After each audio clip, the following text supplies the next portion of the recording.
Well, good morning and welcome to Lessons from the Burning Bush. I trust you are well and you got your tea and coffee ready for the next session.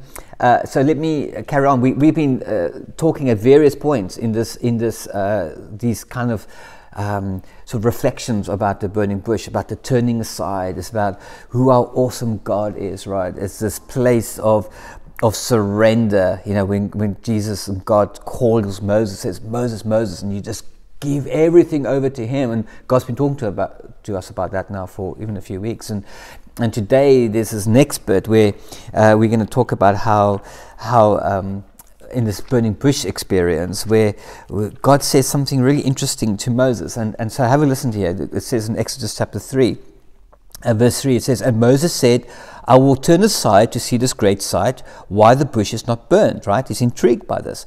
"When the Lord saw that he had turned aside to see, he called out to him from the bush and said, Moses, Moses. And he said, Here I am." And this is the complete surrender. The phrase Hineni is a complete surrendering. Not my will, but your will be done. I give my life over to you, basically. And then he says, then he said, "Do not come near. Take your sandals off your feet, for the place on which you are standing is holy ground."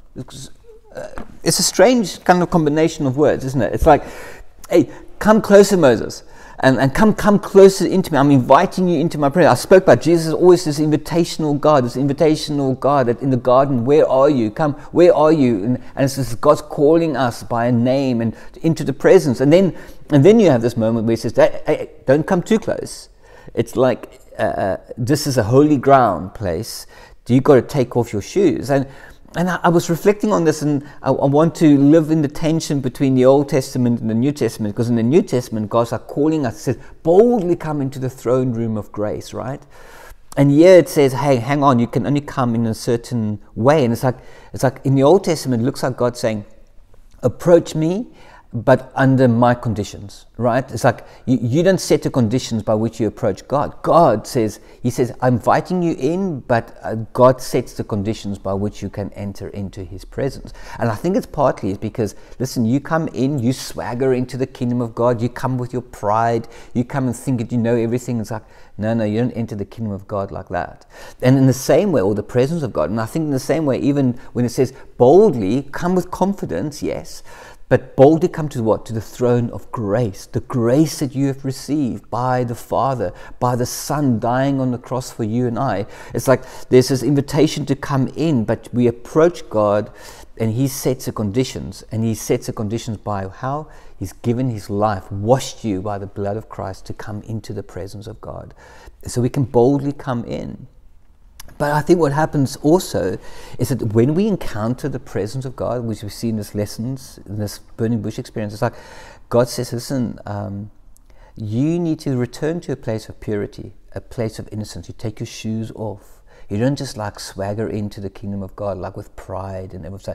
Yeah, we bring everything we have. We say, God, here's my goodness, here's my weaknesses, here's my sin. He wants us to bring all these things to it. But what he does is, as we come to him, he says, okay, let me refine you. The fire talks about refining. Let me refine who you are. Let me take you back to a place of innocence, back to a place of purity.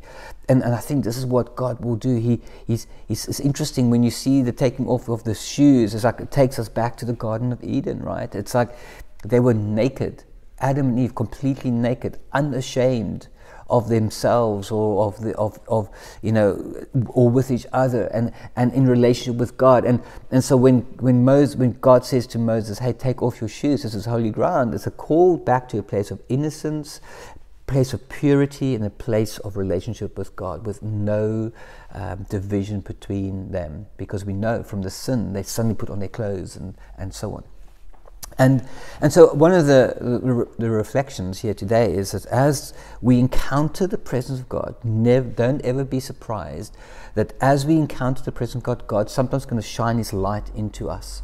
It's going to sometimes reveal certain things that we think, oh my word, I've got to return to a place of innocence in that. It might be your thought life. It might be maybe you're doing some physical things, like, I don't know, there is, maybe you're stealing, maybe you're lying all the time, maybe you're gossiping, all sorts of things. And the Lord will say, in the presence of God, what he will do is he as the Holy God will shine His light on you, into you sometimes, say, there are areas here that you need to return back to a place of innocence, back to a place of innocence.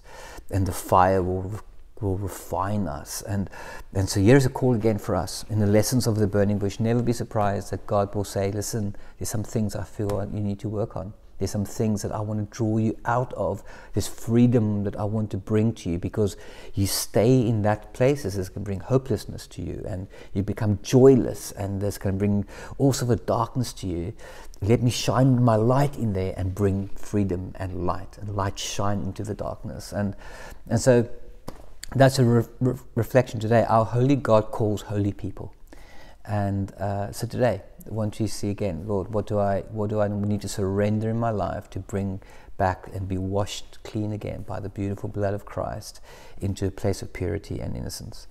All right, well, bless you, and may the Lord really, really minister to us today. See you later. Bye.